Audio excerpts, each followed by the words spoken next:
je suis avocat essentiellement en droit de l'environnement. J'ai défendu beaucoup de contentieux associatifs, certains d'entre eux un peu connus, comme l'affaire du Clemenceau ou l'Erika, ou l'affaire du Roundup Monsanto. Alors voilà, nous avons déposé un recours devant le Conseil d'État, un recours en annulation, et nous avons également déposé un recours en référé-suspension pour obtenir la suspension donc, du décret du 9 décembre 2010.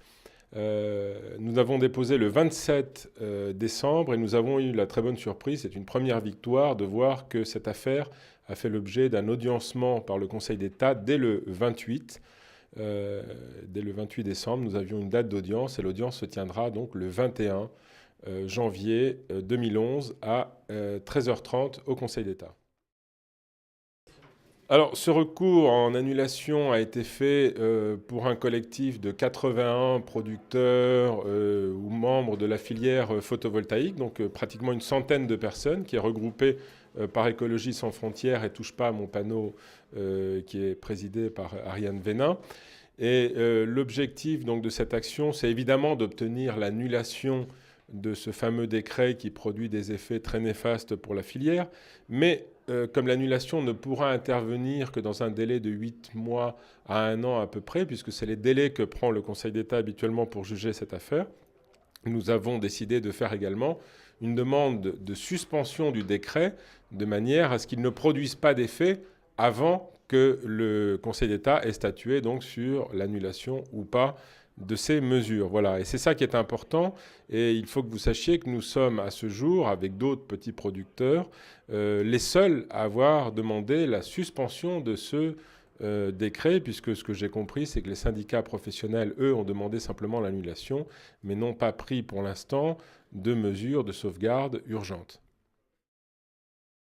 Alors, une des questions que soulève ce décret et qui pose problème, c'est la question de la rétroactivité de la nouvelle norme, qui pose beaucoup de problèmes puisqu'elle a deux effets pervers. Le premier effet pervers, c'est qu'elle crée un moratoire à partir du 2 décembre pour une période de 3 mois. Et le deuxième effet pervers, c'est qu'elle efface la file d'attente. Et la file d'attente, il faut savoir que pour certains producteurs, c'est une manière d'anéantir l'équivalent d'une année de travail, de prospection, de signature de contrat, de demande de raccordement, etc. Tout ceci est effacé de manière rétroactive. Alors, c'est cet effet pervers que nous souhaitons combattre à travers le recours que nous avons fait. Il faut savoir une chose, c'est que si, dans certains cas, des lois peuvent avoir un effet rétroactif, jamais un décret, c'est-à-dire jamais un acte du gouvernement ne peut avoir un effet rétroactif. Nous considérons que c'est contraire à la Constitution. Le pouvoir réglementaire n'a pas la possibilité d'édicter des normes rétroactives, ne peut pas changer la règle du jeu en cours de route. Donc c'est ce que nous avons soulevé dans nos mémoires et nous espérons que nous serons entendus par le Conseil d'État. Voilà, les syndicats professionnels, d'après ce que j'en ai lu dans la presse, ont fait, comme nous, un recours en annulation contre ce décret. Il faut savoir simplement que les recours en annulation devant le Conseil d'État sont instruits dans des périodes de 8 mois à 12 mois à peu près en moyenne, et que s'agissant d'un décret qui va produire des effets donc, sur le court terme, c'est-à-dire que le moratoire porte sur les 3 prochains mois, il est à craindre que lorsque le Conseil d'État se prononcera sur la validité de ce texte, les dégâts soient déjà très importants. C'est la raison pour laquelle nous avons décidé d'aller au-delà et de demander également la suspension de ce décret en urgence pour que l'on revienne au droit antérieur.